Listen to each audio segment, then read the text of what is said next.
అరుణాచల శివుని ఆజ్ఞ లేనిదే గిరి ప్రదక్షిణ పూర్తి కాదని మీకు తెలుసా? పూర్వకాలంలో హిరణ్యాక్ష అనే రాక్షసరాజు ఉండేవాడు. అతడు శివుడు భక్తుడే అయినా అతని ఉద్దేశం స్వార్థంతో కూడుకున్నది. ప్రపంచంపై ఆధిపత్యం కోసం శివారాధన చేసేవాడు.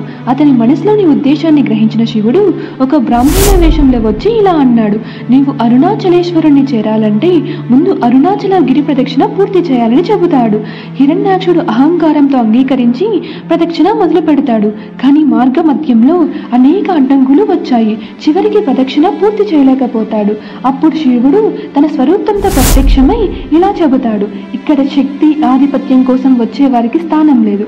ఈ స్థలం స్వచ్ఛమైన హృదయం, నిజమైన భక్తిని, విముక్తిని కోరుకునే వారికి మాత్రమే పరిమితం.